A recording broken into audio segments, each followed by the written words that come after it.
Hola, buenas tardes. Bienvenidos todos a esta tarde de congreso. La 34 edición del Congreso Nacional de la Sociedad Española de Pediatría y Atención Primaria es lo que celebramos hoy. Y muy contenta, feliz de participar de nuevo en esta ocasión.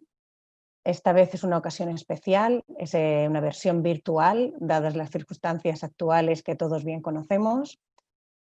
Me presento, mi nombre es Marisa Vidal, soy la directora científica de Nestlé Nutrición Infantil y es para mí un placer presentar este simposio de Nestlé Nutrition Institute como parte de esta edición del Congreso CPAP. Este simposio se titula Manejo nutricional de la disbiosis intestinal en el niño pequeño y para desarrollarlo contamos con la presencia de dos profesionales de la salud de reconocido prestigio. En primer lugar, el doctor Luis Carlos Blesa Baviera, pediatra del Centro de Salud Serrería 2 de Valencia, vocal del Comité de Nutrición de la AEP y del Grupo de Trabajo Gastroenterología y Nutrición de la AEPAP. Nos hablará de la evidencia científica actual sobre los oligosacáridos de la leche humana, los HMOs, y a continuación participará en segundo lugar el doctor Luis Peña Quintana,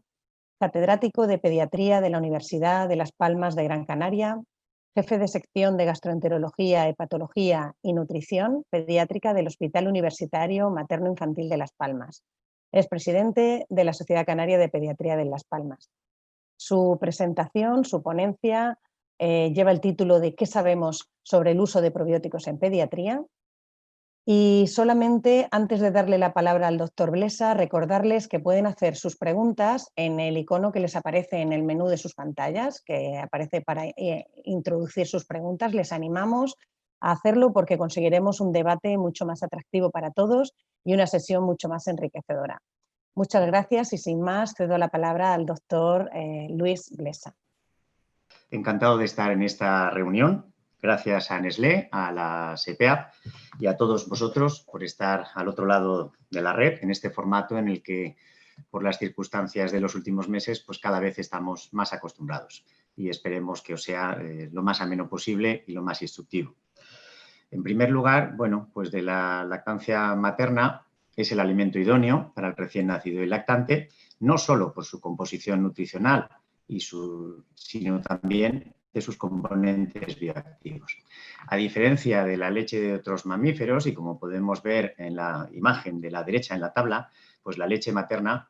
tiene una cantidad de proteínas que puede ser la cuarta parte en comparación con la leche de vaca, tiene una composición en el contenido graso similar al de la leche de vaca, mientras que la lactosa es más rica, pero especialmente destaca que en la fracción de los oligosacáridos hay una diferencia muy evidente de entre 5 a 15 gramos por litro respecto a 0,05 gramos por litro en la leche de vaca.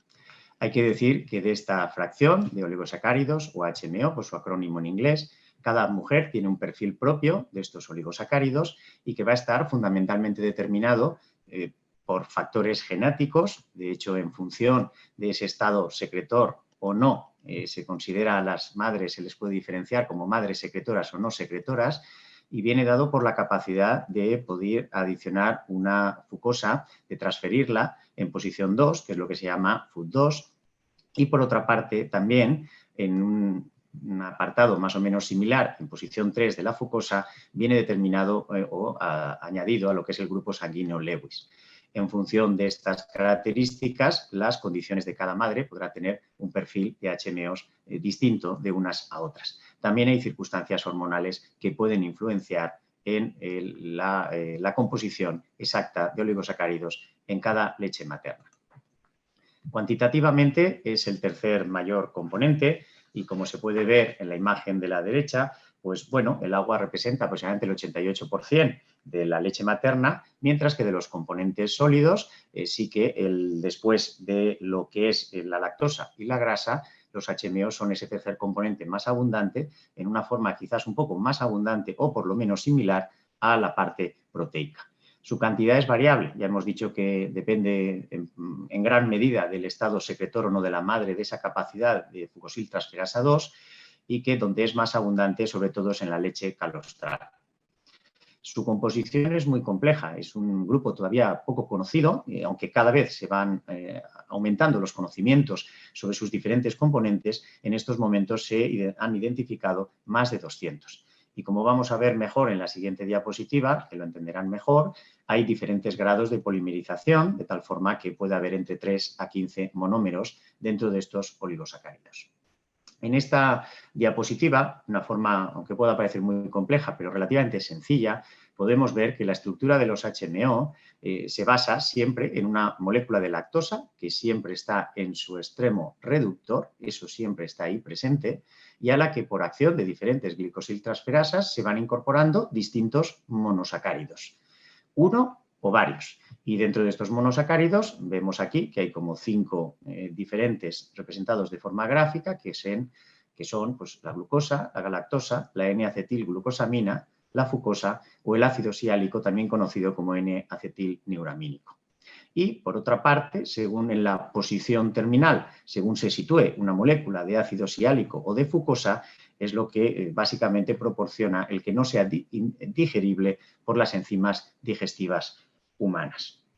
Bien, en función de todo eso que he explicado, como podemos ver en esta imagen, pues tenemos algunos tetrasacáridos, tenemos aquí, por ejemplo, trisacáridos y tenemos aquí, por ejemplo, que tienen adicionados en fucosa y por eso se llaman fucosados, que es este triangulito rojo, y hay otros oligosacáridos que pueden estar sialilados y, como vemos, tienen este rombo de color violeta que son más los que representa al ácido siálico. Aquí en este caso pues sería un pentasacárido, igual que aquí. Bueno, pues como vemos la complejidad puede ser bastante enorme.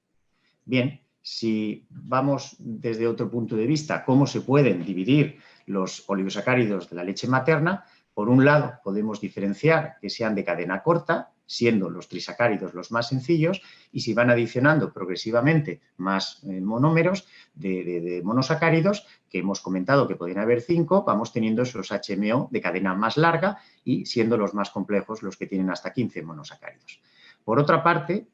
también podemos diferenciar dentro de los HMO los conocidos como neutros y dentro de esos neutros los no fucosilados, que vienen a ser aproximadamente la mitad del total. Por otra parte, los que adicionan fucosa, que vienen a ser aproximadamente el 40% del total. Y por último, los que llamamos ácidos, porque tienen esa molécula que he comentado de ácido siálico, que es lo que se llaman los sialilados y que representan un poquito más del 10%. Bien, una cosa que sí que tenemos que tener en cuenta es que en muchas ocasiones los prebióticos oligosacáridos que se pueden añadir de forma común a las fórmulas infantiles no siempre tienen por qué ser los HMO naturalmente presentes en la lactancia materna. A veces pueden ser distintos estructuralmente. Como vemos, los HMO presentes en la lactancia materna sí que se caracterizan sobre todo por su riqueza y su complejidad. Es decir, que hay veces que podemos ver que pueden tener enlaces alfa o beta o a veces adicionarse los monómeros en posiciones de los átomos de los diferentes monosacáridos en posición 2 o 3 o 4 o 6. Luego su riqueza y complejidad es muy amplia. Hay otros oligosacáridos u otros prebióticos, como pueden ser los galacto-oligosacáridos y los fructo-oligosacáridos, conocidos como GOS y FOS, que también tienen ese efecto prebiótico, pero sí que es cierto que su complejidad y su riqueza es menor. Como vemos en los galacto-oligosacáridos, fundamentalmente es adicionar moléculas de galactosa a la molécula de lactosa. Sí que es cierto que puede ser en diferentes posiciones, como vemos aquí, de 3, 4 o 6, y los conocidos como fructooligosacáridos, sobre la base de una molécula de sacarosa, van adicionando monómeros de fructosa.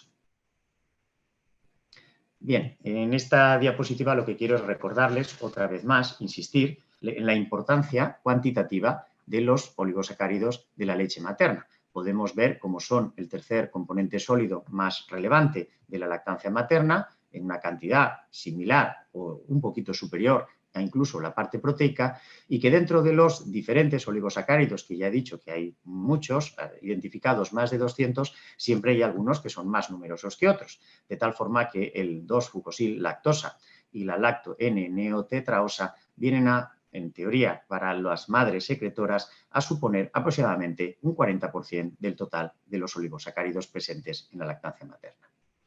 ¿Y qué funciones tienen estos oligosacáridos? Pues tienen una función muy importante, que es el factor bifidogénico, porque se comportan como prebióticos, un efecto antimicrobiano, también estimulan e inmunomodulan el sistema inmune, también participan en la maduración del epitelio intestinal, resultan en una fuente energética para los enterocitos, también pueden favorecer en parte la absorción de minerales y son aporte de nutrientes muy importantes para el desarrollo cerebral, como puede ser la galactosa o el ácido siálico. De una forma también un poquito más gráfica, iconográfica, vamos a ver un poquito esas 4 funciones que podríamos decir que pueden ser las más importantes, o por lo menos para esta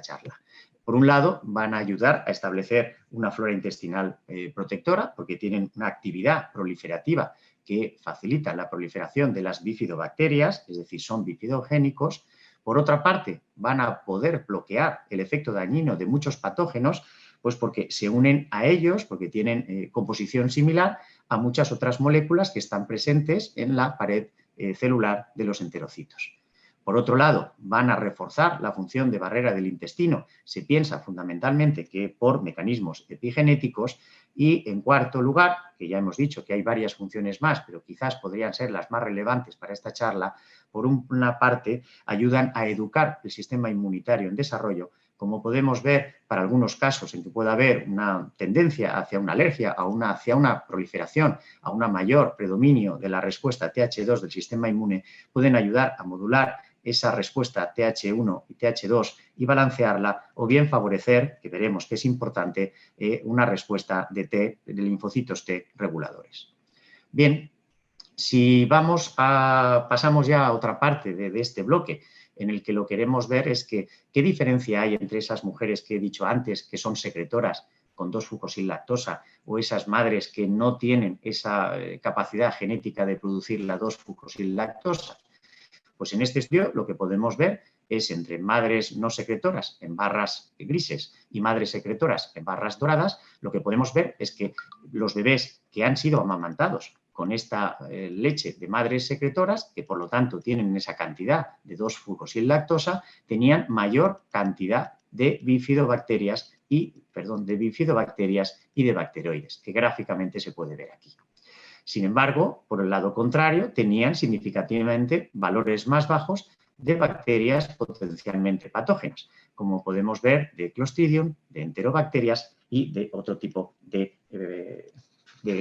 bacterias. Si por el contrario vamos a otros estudios, o mejor dicho, que adicionan no solo la 2-fucosilactosa, sino la lacto-N-neotetraosa, vemos que también hay estudios similares que lo que se observa es que fomentan la proliferación de estas bacterias beneficiosas. Bien, y si nos vamos no solo a lo que es el tema de la flora bacteriana, sino qué hay respecto a esas fórmulas, es decir, cuando se adiciona la 2-fucosilactosa a las fórmulas infantiles, qué diferencias puede haber o se pueden observar en los efectos sobre la inmunidad, vemos en este estudio de Goering en el 2016, en el cual, respecto a las barras doradas que representan a los lactantes alimentados con fórmulas adicionadas en 2-fucosilactosa y se comparaban con las barras grises, que eran los que no tenían estas fórmulas no adicionadas en esta 2-fucosilactosa, vemos que los niveles de diferentes citoquinas proinflamatorias que vemos aquí en esta parte inferior eran realmente más bajos comparando las grises con las doradas. Y, como podemos ver de una forma también gráfica, eran bastante más similares a las de las barras azules, que eran de los niños alimentados con lactancia materna. Por lo tanto, lo que concluía este estudio es que la adición de 2-fucosilactosa a las fórmulas infantiles lo que proporciona es un perfil de citoquinas proinflamatorias similar a los alimentados con lactancia materna, que es nuestro objetivo fundamental. En este otro estudio de Marras, en el 2015, lo que se veía, demostraba que no existía diferencias en el crecimiento, en peso, en talla, ni en circunferencia, en perímetro craneal, entre los niños que estaban alimentados con fórmulas adicionadas o no con 2-fucosilactosa desde el nacimiento hasta los 4 meses de edad. Y además también veía en este estudio, estudiaba que las fórmulas suplementadas con la 2-fucosilactosa eran bien toleradas y que la 2-fucosilactosa se absorbía de forma similar a la naturalmente presente en la lactancia materna. Bien, pues en algunos otros estudios, como estos que presento a continuación, en la que se adicionaba estos dos oligosacáridos comentados anteriormente, 2-fucosilactosa, lacto N-neotetraosa, en las fórmulas, comparado con otros lactantes que estaban alimentados con fórmulas que no tenían estos oligosacáridos, lo que se veía es que había un aumento de bifidobacterias en los que podemos ver los alimentados con lactancia materna, este valor más superior, los alimentados con una fórmula no suplementada, que tenían un valor de bifidobacterias más bajos, y sin embargo, cuando íbamos a la fórmula de estudio, que sí que estaba adicionada en estos oligosacáridos, los valores de estas bifidobacterias sí que pasaban a ser nuevamente más superiores y muy similares a las de la lactancia materna. Y sin embargo, cuando hablábamos de otras bacterias potencialmente patógenas, como podía ser de Escherichia o de Clostridios, los valores sí que podíamos ver que estaban claramente más similares a la lactancia materna y en menor cantidad a los presentes en otras fórmulas no suplementadas. Bien, si hemos hablado de flora bacteriana, pero hablamos también de infecciones respiratorias, en este estudio de Puccio, en el 2017, lo que se ve es que los niños alimentados con las fórmulas infantiles adicionadas en estos dos oligosacáridos presentaban en un valor aproximadamente superior al 50% de menos casos de infecciones del tracto respiratorio inferior, pero especialmente en el caso de bronquitis durante el primer año de vida. Y cuando hacíamos referencia al uso de antibióticos o de antipiréticos, se observaba que también era superior al 50% durante el primer año de vida en el uso de antibióticos y para el caso del uso de antitérmicos en los primeros 4 meses de vida. Este estudio, que creo que es importante, de una forma para que se pueda entender mejor, aquí se puede ver cómo la diferencia estaba en una fórmula de control que no estaba suplementada en estos oligosacáridos y la fórmula de estudio o experimental, que sí que lo estaba suplementada, se daba durante los primeros 6 meses de vida y tras otro periodo de observación de 6 meses, la evaluación de los resultados se realizaba a los 12 meses. La única diferencia entre las dos fórmulas era que estaban adicionadas en 1 gramo por litro de 2-fucosilactosa y en 0,5 gramos por litro de lacto N-neotetraosa. Aquí podemos ver en estas gráficas muy evidentes que en cuanto a los resultados de crecimiento, tanto en peso como en talla, como en perímetro craneal, como en índice de masa corporal, no había diferencia entre las dos fórmulas, que cuando se evaluaba la tolerancia digestiva, tanto en consistencia de las heces como en frecuencia defecatoria, también los resultados eran muy similares. Y lo más llamativo de este estudio es lo que he comentado antes, y aquí se puede ver de una forma más gráfica, que en más del 50% había una reducción tanto en los episodios de bronquitis, de infecciones respiratorias del tracto inferior y en el consumo de antibióticos con valores significativos durante el primer año de vida y del menor uso de antitérmicos durante los primeros 4 meses de vida. Por lo tanto, concluían de una forma rápida en que, por un lado, eran fórmulas seguras y bien toleradas, con un crecimiento adecuado, que además promueve una microbiota más similar a los alimentados con lactancia materna y que, por último, parecía que reducía la morbilidad y el uso de medicación durante el primer año de vida cuando utilizaban estas fórmulas suplementadas en los dos oligosacáridos mencionados. Bien, y la pregunta que hacemos, ¿y por qué tienen menos infecciones o pensamos que tienen menos infecciones los niños que toman estos oligosacáridos de la lactancia materna? Pues la verdad es que la respuesta, yo creo que está claro que pensamos que debe ser por la modificación de la microbiota y lo que podíamos ver en esta gráfica también se puede ver de una forma evidente por los colores, digamos, muy llamativos, muy resaltados, en que realmente los niños que tomaban la fórmula de control lo que conseguían, o la fórmula experimental, lo que conseguían es que pasaban de una fórmula, de unas microbiotas con una composición predominante en bifidobacterias, pero que cuando se adicionaban en estos oligosacáridos, lo que pasaban es a una microbiota, pero no solo rica en bifidobacterias, sino altamente en bifidobacterias. Probablemente esto es lo que hace diferentes respuestas a nivel metabolómico y microbiómico, y es lo que hacía que probablemente tengan ese efecto a nivel inmunomodulador o realmente de respuesta ante las infecciones. Estos resultados, este estudio encabezado por un grupo de Ivan van den Plas en el año 2020, lo que decía es que, dado que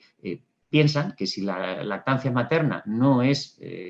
posible, pues que piensan que se debería recomendar siempre una fórmula infantil que estuviera suplementada en estos prebióticos y que específicamente los que tienen ese efecto mejor demostrado son los oligosacáridos de la lactancia materna, y que otros tipos de oligosacáridos pues pueden ser estructuralmente diferentes y a lo mejor su respuesta funcional no es exactamente la misma. Por lo tanto, muchas veces estos estudios tienen que apoyarse también por otros estudios realizados en vida real, y aquí presentamos pues, un estudio de evidencia en vida real de una fórmula suplementada en estos dos oligosacáridos con las cantidades que mencionaba anteriormente, como igual que en el estudio de Puccio, en cual se hizo en diferentes centros de España, 3 grupos con 160 niños en total. Había un grupo de lactancia materna exclusiva de comparación, un grupo alimentado con la fórmula en estudio y otro grupo de forma mixta, y se les evaluó, se les hizo un seguimiento durante 8 semanas. Los objetivos que queríamos o se quería ver era de crecimiento, fundamentalmente por perfil antropométrico, y de tolerancia gastrointestinal mediante la utilización de cuestionarios validados. Y los resultados de este estudio en vida real, lo que se vio es que no había diferencias en crecimiento entre los grupos alimentados a pecho o alimentados con esta fórmula en estudio, que todos mostraron bajos niveles de disconfort gastrointestinal y que, por otra parte, había una baja incidencia de efectos adversos en todos los grupos. Bien, también simplemente decir que para aquellas fórmulas que no estén adicionadas en estos oligosacáridos, pues en estos momentos hay productos en el mercado que se puede adicionar de forma independiente al de las leches o fórmulas infantiles que pueda estar utilizando el lactante. Y como conclusiones de mi ponencia, y de una forma breve y esquemática, recordar la importancia cuantitativa y cualitativa de estos oligosacáridos en la lactancia materna que he querido comentarles durante las primeras diapositivas. En las siguientes diapositivas o en el siguiente bloque, recordarles esas funciones tan importantes, defensivas, inmunomoduladoras, madurativas y nutritivas que tienen estos oligosacáridos, que se han demostrado esos efectos beneficiosos al estar presentes en la lactancia materna, pero también cuando se suplementan en las fórmulas infantiles, especialmente en la composición de la microbiota, determinados parámetros inmunitarios e infecciosos, y que, bueno, en estos momentos, en la actualidad, quizás las fórmulas que están suplementadas con 2-fucosilactosa, algunas de ellas con o sin lacto N-neotetraosa, quizás son las que más experiencia hay en estos momentos, y que, bueno, pues por último, que en estos momentos sí que existe la posibilidad actual de suplementación independiente de la fórmula con estos oligosacáridos. Muchas gracias por vuestra atención, espero que haya resultado lo más amena posible, y sin más dilación paso a mi compañero, el doctor Luis, que, bueno, como mi tocayo, como yo, y para que dé su excelente ponencia, estoy seguro de ello, sobre los probióticos. Muchas gracias.